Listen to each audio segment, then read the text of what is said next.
pleased to welcome to the platform the Honorable Francis H. Duhay, Mayor of the City of Cambridge. It is also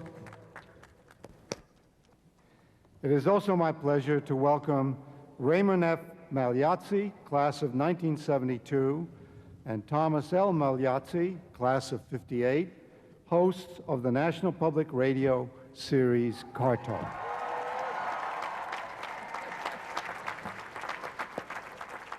The Magliozzi brothers will now give the commencement address.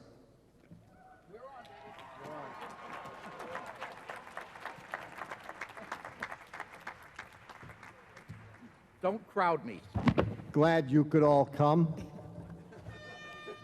Shut up. What's this stuff?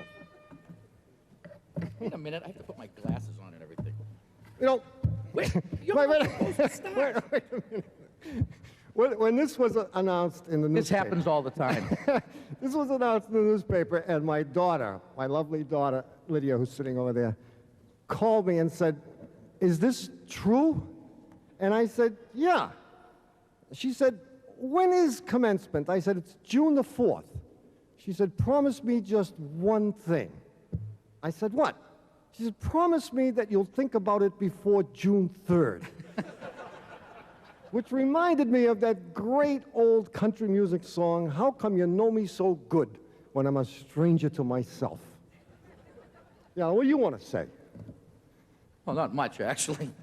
I just wanted to say we are thrilled to be here with you today, and we especially want to thank Dr. Vest and anyone else that he might be able to implicate for having the courage to invite us here. Now, I'm sure that...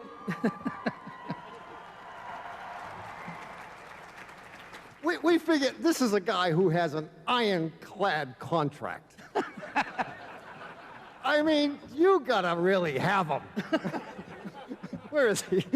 Well, I'm sure those of you that know him know that he is, a take charge, buck stops here kind of guy. I mean, I know that because every time his wife, Becky, has taken her automobile to our shop for repairs, he calls personally to complain about the bill.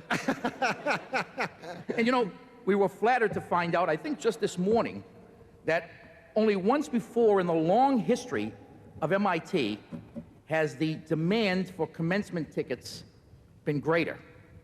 And coincidentally, it was when Abraham Lincoln spoke to my brother's graduating class.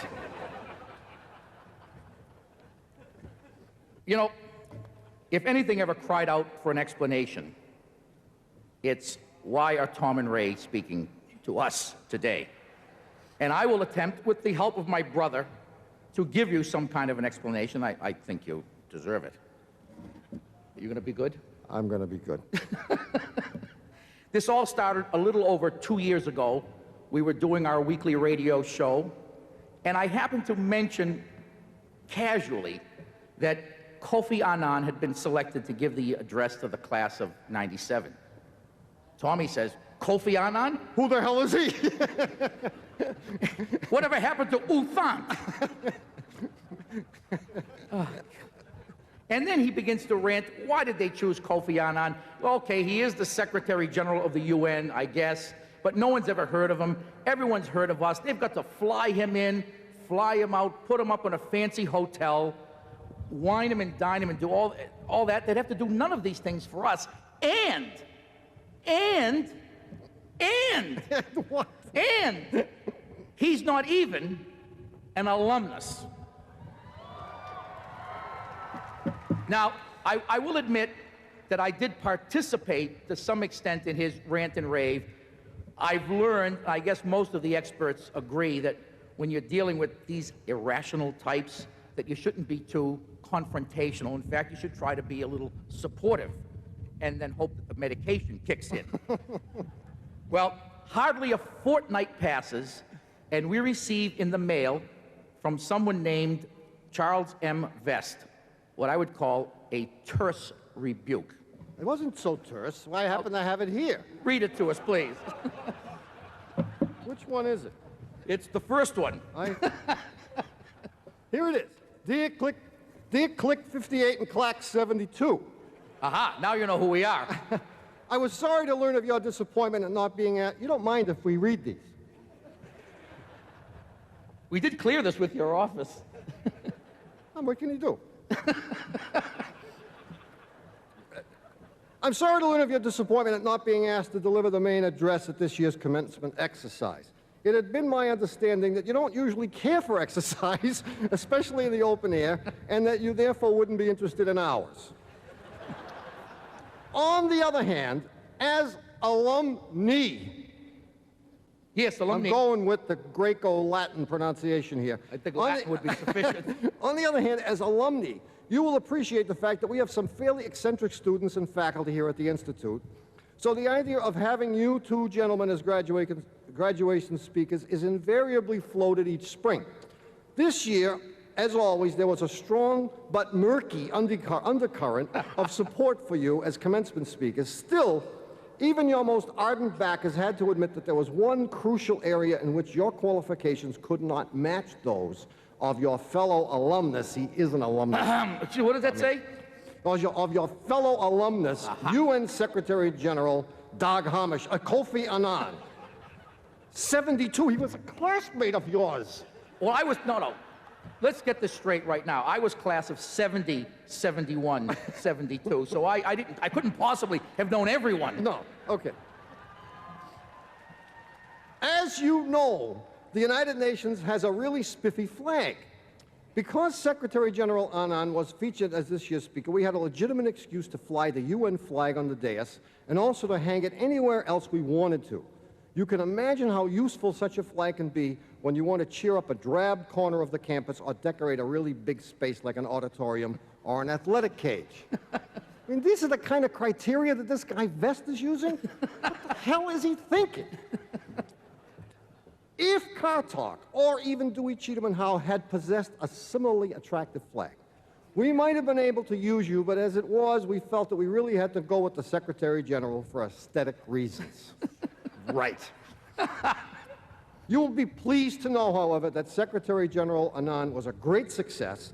The graduating seniors were especially moved when he described his challenge at the UN as a little like trying to climb Mount Washington in a '63 Dodge Dart. He was also warmly applauded when he urged the U.S. Senate to give him their share of the gas money for UN operations worldwide. Thus, despite your absence, MIT's '97 commencement was a smashing success. Please rest assured, we'll keep you in mind for future ceremonies, blah, blah, blah. If you ever do get a flag, let us know. Yeah, sure. As you may recall from your own graduations, the participants want the speakers to be brief, to the point. I know that brevity is not regarded as your most notable quality. Finally, I would like to urge you to, here it comes.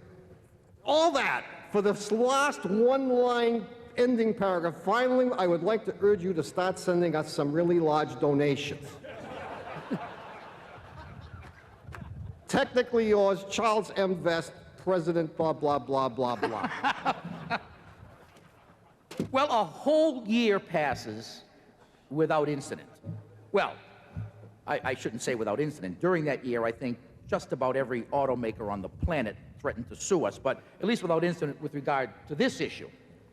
And then, last year, Tommy hears that some elected official, these are his words, remember, from Arkansas, who's been in a little... I don't think I referred to him as an elected official. A little trouble with the law, is going to give the address of the class of '98. As you can imagine, another rant ensues. Well, it doesn't take long before Charles M. Vest puts laser printer to paper, and we receive another rebuke. It's starting to sound like a Bible story. Which I also happen to have here. Chuck won't mind. Do you? If we read this. Dear Click 58 and Clack 72, I understand that you have once again expressed on-air disappointment over not being asked to speak at MIT's graduation. Last summer, I advised you that your chances of being invited as commencement speakers would be enhanced if Kartok had a suitable flag that could be used to help us decorate the campus. I hear that you now have come up with a flag and that you thought this would assure your inclusion in the 1998 commencement program.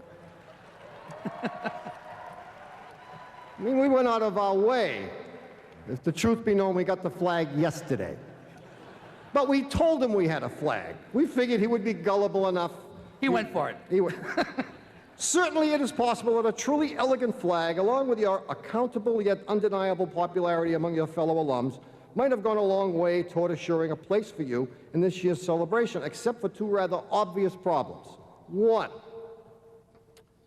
problem number one, it says, you failed to show your new flag to anyone at MIT. Minor detail. Now, I don't doubt that the flag exists. Well, that's not entirely accurate. I do doubt the flag exists.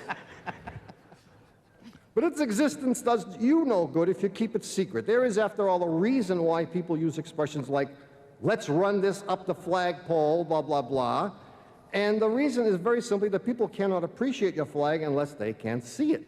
Now, some of my colleagues have suggested that the Kartok flag may be based on some sort of advanced stealth technology, in which case I applaud your technical prowess.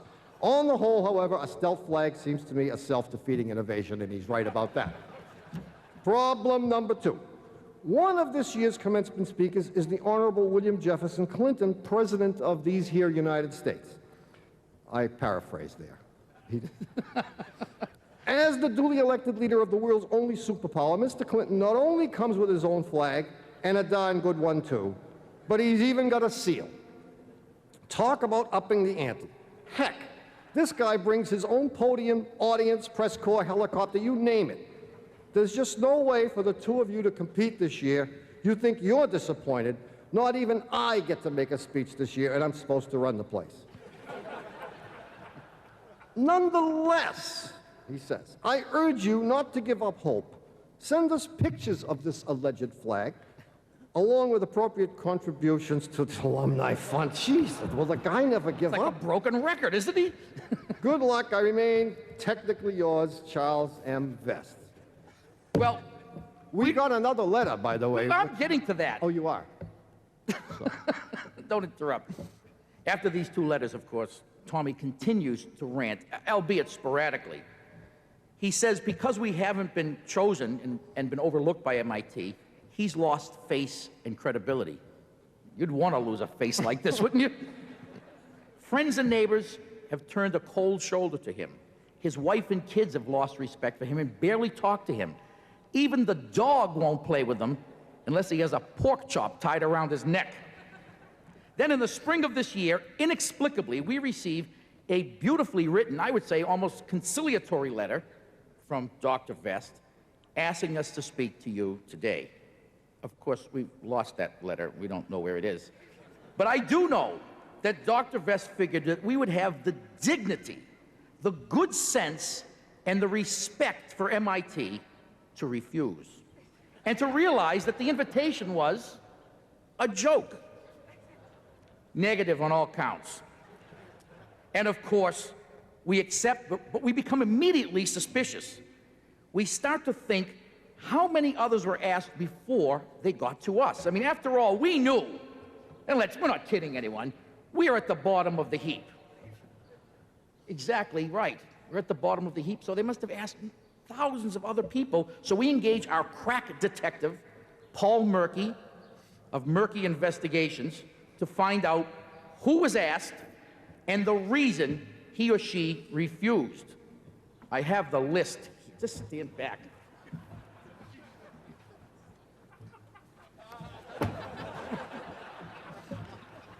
What, these are the requests that he made?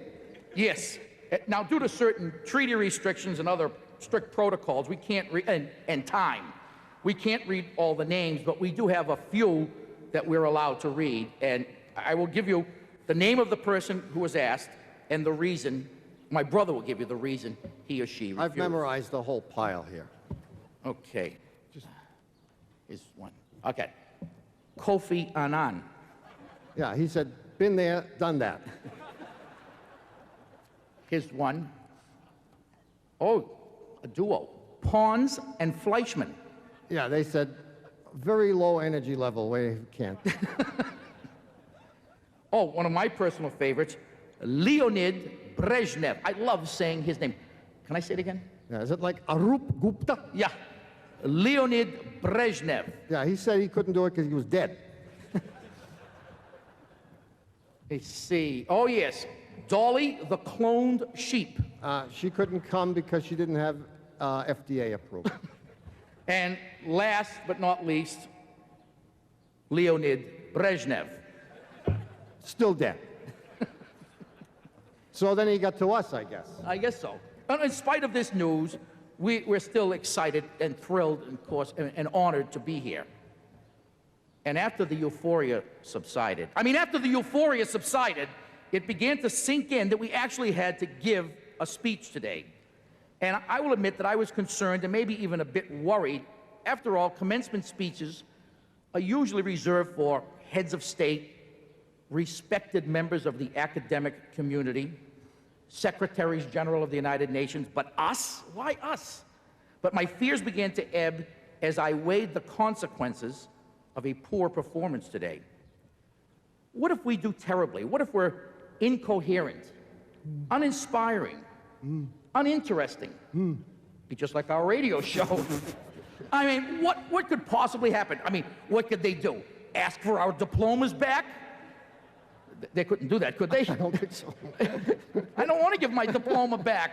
I can't. No, it's holding up the end of that table in your dining room. Well, after this epiphany, I began to feel a lightness of being. And Tom and I rolled up our sleeves, put on a pot of coffee, and began the creative process.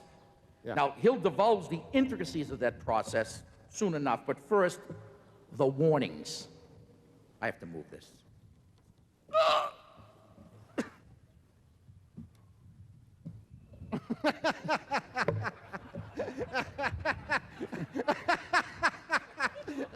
What an interesting perspective.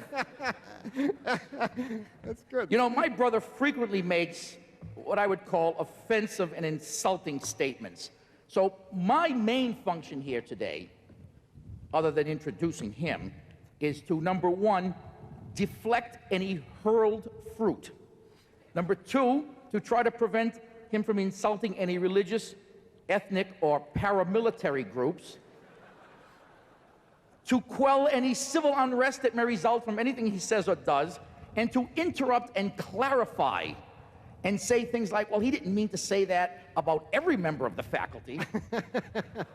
So, without further ado, I would like to introduce my esteemed brother, Professor Thomas Magliozzi. That Very would be odd. me. Well, I mean, we had to use technology, actually.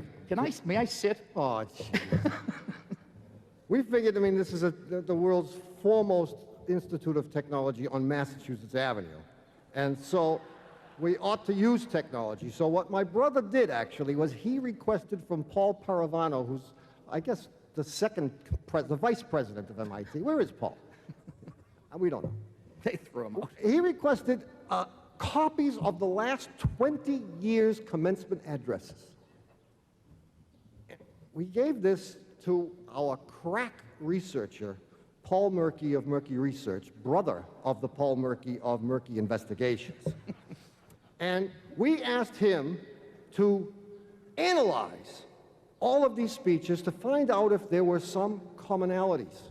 And indeed, there were. He used factor analysis, which of course 15 guys will understand, and he came up with 3 factors. And we'll get this. Every one of these speeches had in common a beginning, a middle, and an end. Wow, powerful. Well, this is good, because we were so thrilled at this, that we had made such progress, that we put it aside for about a month. Didn't have to think about it anymore. Then we looked at it one day and said, this is a little skimpy.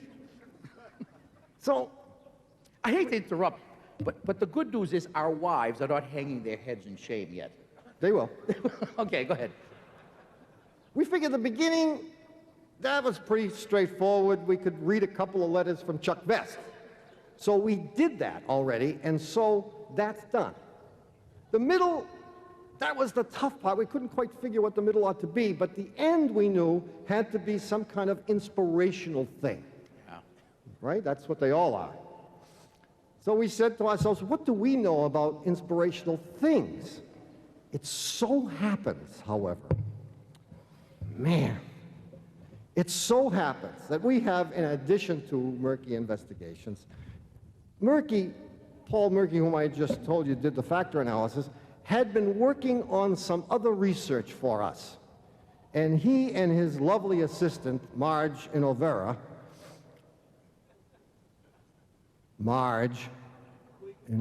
Yeah, they got it, I think. It just wasn't that funny.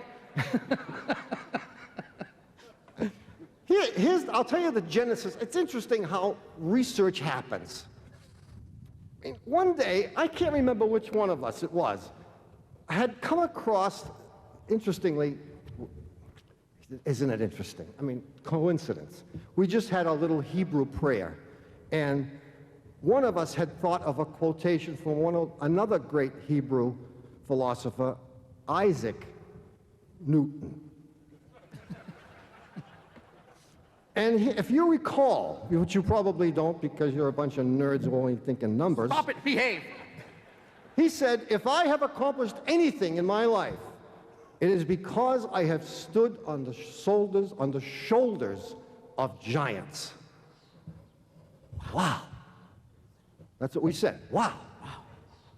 But after a few moments, we thought about it a bit and said, you know, it's one of those things, you know, like George Carlin, he says, sounds good, but... And we wondered, is it in fact true in all areas of endeavor that people accomplish great things because they stand on the shoulders of giants? So we tell Paul Murky, do some research on this. And he comes back to us with a couple of hypotheses. You know, he's a great researcher, this man. The null hypothesis is, well, of course, it applies to all areas, all endeavors, because we as humans have been on the planet for hundreds of thousands of years, and we each benefit from whatever has been done by our predecessors. That's the shoulders of giants hypothesis. The alternative hypothesis is, oh yeah? The alternative hypothesis is it's not true. In some areas, yes, we do in fact benefit from what our predecessors have done, but in other areas, mostly like the human involvement kinds of areas, we may, in fact, all be destined to make the same mistakes over and over and over again, generation after generation, child after child. And so there is never any giant on whose shoulders you can stand, and therefore there is no progress. Now there is an interesting set of hypotheses. This one is called the oh yeah alternative hypothesis.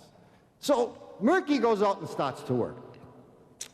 And as he will do, Murky doesn't stick strictly to what we asked him to do, and one day we catch him, I think it's called mucking around in the data. And sure enough, he comes to us and says, guys, I have been mucking around in the data, and I have a finding here that is going to knock your socks off. And I have to apologize for our visual aids here. I did prepare a complete PowerPoint presentation, and I asked for an overhead projector, and they couldn't find one here. No, I think they told him to drop dead. Could I have slide number 2, please? Okay. Chuck, come on, Chuck. Earn your buck here. Earn your money. Number 2. What's the matter with number 1? I already used that one.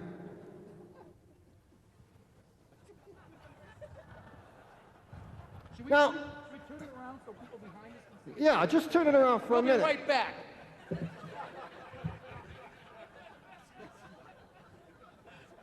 Don't fall off the stage, Chuck. Now, those in the back with the cheap seats, you can't see this, but it's very straightforward. I may have to move over to this mic. Does this mic work? Yes, it does. Murky says to us, I've plotted something interesting here. We're talking about basically left brain versus right brain function. He says, and while mucking around, I find this interesting relationship. This is left brain on this end. This is right brain on the right. And what's the y-axis? Well, I'll tell you that. This is a plot. He did a regression analysis on this with an R-square of 0.99 and a significance of 0.0001. And this axis is happiness. Whoa. Doesn't that knock your socks off? He says, left brain, right brain. And if you think about it, this is sort of what we think of, some people do at least, intelligence. So it's almost a plot of intelligence versus happiness, and the news ain't good for you. Because what Murky finds out is that right brain people are about 10 times as happy as left brain people. So the stupider you get by left brain people's measures of stupidity, of course, because right brain people are too happy to waste their time developing IQ tests. But they're 10 times happier. We say, woo, Paul, this is something. But that's not the end of it. Because we do what any good researcher would do. We want to extrapolate. And do we want to extrapolate in this direction? Hell no. We want to extrapolate in that direction. So we say to Paul, if this really is intelligence going in that direction, what we need is dumber people. Let's see if it goes on and on. So where do you go? He goes to Harvard.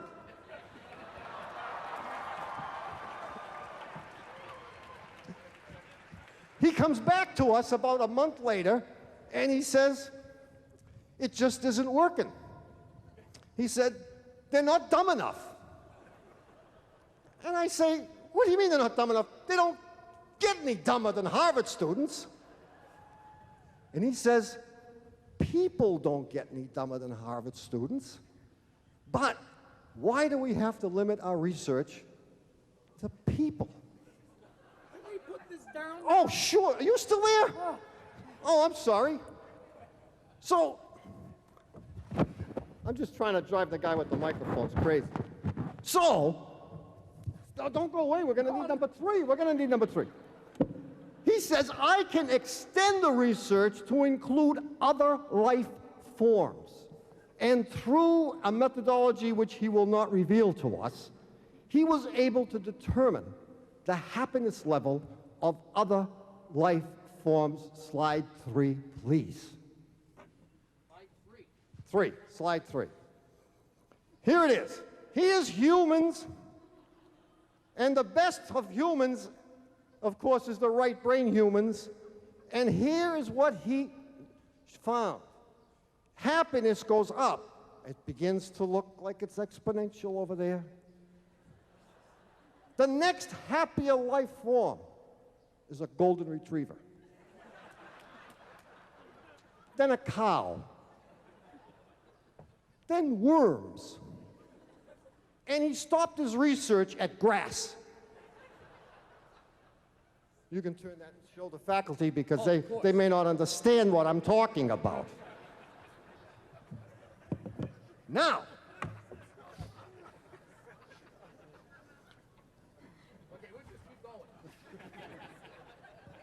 here's the story. I mean, what is the importance of this? We have always thought that we were the highest life form on the planet. Turns out we are the lowest life form on the planet. And I am going to give to you now a theorem which will knock your socks off. Some theories, you know, are just complete bullshit.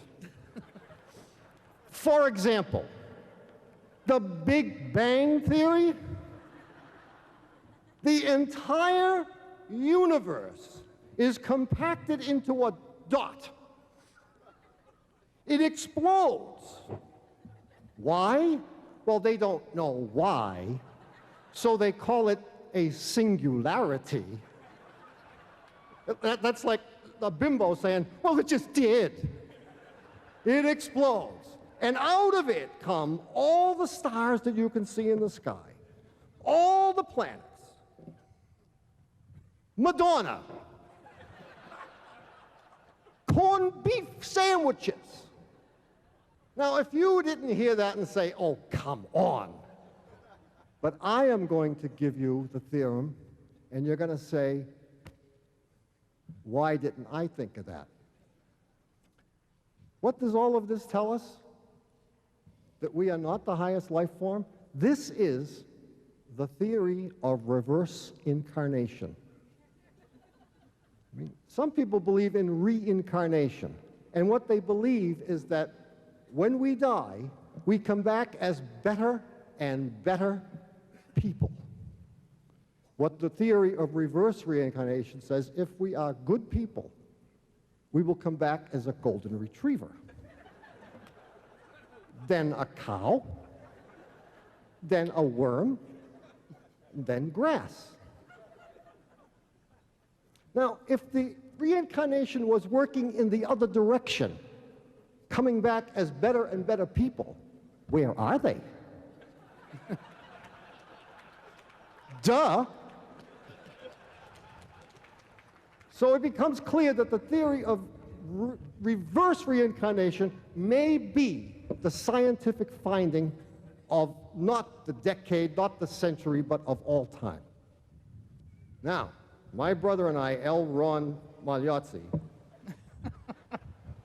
are going to help you to achieve nirvana. We're going to help you to become not smarter. Smarter is no good. That's the wrong direction. You've been doing that. You have spent the last 4, 5, or 6 years of your life working on the wrong direction. You are sliding down, as Tom Lehrer says, sliding down the razor blade of life. You are sliding down the happiness curve.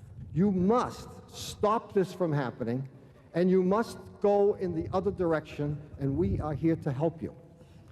And as you know, there is a process for reaching nirvana, and we are going to give it to you now.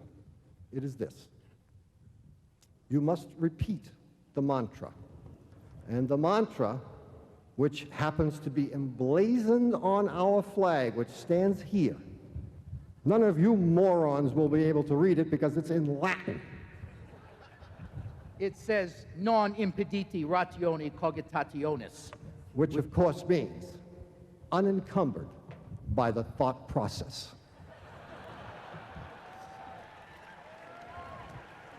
Now, I am going to give you a very brief history of how this mantra has helped me.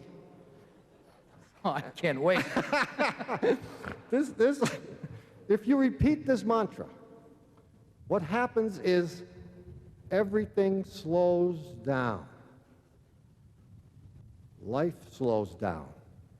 Being unencumbered by the thought process allows you to identify and hear and see defining moments in your life, things that will change your life, unencumbered by the thought process. You say it over and over again, and as everything slows down and begins to stop, we call these, by the way, moments of inertia. Oh, God, is that bad? I had to use it, though. I had to. I was once trapped by the scientific logic, left brain life. I graduated from here and I went to work as an engineer, and I will tell you about my defining moment. I was driving, I lived in Cambridge at the time. I was driving from Cambridge to my job in Foxborough, Massachusetts, and I was driving in a little MG, weighed about 50 pounds. And on Route 128, I was cut off by a semi. And I almost, as they say, bought the farm. And as I continued my drive, I said to myself, if I had in fact bought the farm out there on Route 128, how ticked off would I be that I had spent all my life, that I can remember at least, going to this job, living a life of quiet desperation. So I pulled into the parking lot, walked into my boss's office, and I quit on the spot. See, now most people would have just bought a bigger car. So act now. Yeah, see, but those people would have been using their left brains. I had been saying my mantra in the car. That's why the guy cut me off. I think I cut him off. In any event, I quit my job. I became a bum. I spent 2 years sitting in Harvard Square drinking coffee. I invented the concept of the do-it-yourself auto repair shop, and I met my lovely wife. None of which would have happened if I had been using my left brain. My second great defining moment came also showing the power of the mantra, unencumbered by the thought process. I was having an argument with my lovely wife one day. I mean, how can you argue with such a wonderful person? Well, left-brain people do that because all they can think of is, this is an argument. This person's over here, and I'm over here, and I am going to use every ounce of logic and skill that I have so that I can win this argument. And my wife says to me, do you want to be right, or do you want to be happy? Holy shit, says I. I wanted to be happy. So now I have reached nirvana, and my brother and I can help you to reach it if you want to repeat after me, unencumbered by the thought process. Say it. You may have to stand for this. Unencumbered by the thought process. Oh, louder, come on. Unencumbered by the thought process. One more time. Unencumbered by the thought process. Follow us, my children, to happiness. Oh, yes. Are there any questions? Thank you. You happy? I'm excited. Thank you, Professor Wagstaff. That was most informative. You know, that does remind me of a famous Latin expression. Caesar si viveret ad remum dareris, which means if Caesar were alive, you'd be chained to an oar. Look, we won't belabor this any more than we have to, but this is the part of the address where we're supposed to say something meaningful and impart some words of wisdom. What did I just do? We're not sure. But I'm not sure that we're in possession of any wisdom, but we've never let that stop us. So listen up, I'm only going to say this a few times. Today you will receive a document that states that you've earned a degree, or maybe degrees, from MIT. You know, you've worked hard, and you should feel a great sense of accomplishment. I know I did. And most of you will leave here today with a pretty good idea of where you're going and what you're going to do. Some of you have no clue. And you'll just have to move back in with your parents if they haven't rented out your room already. But others among you may have charted a course or had one charted for you that you know is wrong. And you may feel some creative energy coursing through your body. Don't ignore it. If you feel the urge to create and discover and to do something that will bring you fulfillment and happiness, do it now while you're young. You will never have more energy or enthusiasm, hair, or brain cells than you have today. Do you know when Albert Einstein was less than half my age, he was already world famous for his special theory of relativity? When Isaac Newton was less than half my age. He was already famous for having invented calculus, and he pretty much had written your entire 801 physics textbook. Mozart, when he was half my brother's age, had been dead for 3 years. So act now. Lastly, I've skipped a bunch of things because Thank God. I just want to encourage you to never get so involved in your work, whatever it is, that you forget to have fun. You know, my brother may be right.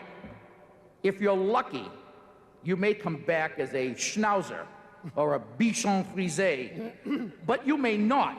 I mean, with all this spaying and neutering going on, the odds are getting worse and worse every year. So have fun now and enjoy yourself. And I'd like to leave you with some words of a wise man from the East. My brother and I know. All wise men are from the East. Have you ever met a wise man from the West or the Middle? They're all from the East. Spielberg is from the West. And this wise man is no exception, except he's from East Boston. And his name is Deepak Fonzarelli. And He's quite a man. he is quite a man. And Tommy and I go to him from time to time to learn the answers to weighty questions. Like, what is the meaning of life? What are next week's winning lottery numbers going to be? And we went to him recently, and Tommy and I sat with him, and Tom asked him how he could attain immortality. Deepak sat for a minute. He got up and turned off the TV. Baywatch had just ended. And he said, "My son, if you wish to attain immortality, you must do the following. You must work hard every day, 7 days a week, never taking time off. You must attend no social functions. You must not smoke. You must not drink. And you must not go with women." Never had we received such a definitive answer to any of our questions. We were astounded. And Tommy asked, I say to Deepak, you mean if I do those things, I will live forever? "Oh no, my son," he said, "it will just seem like forever." Have fun, enjoy the ride, and don't drive like my brother. Don't drive like Congratulations. my brother. Thank you.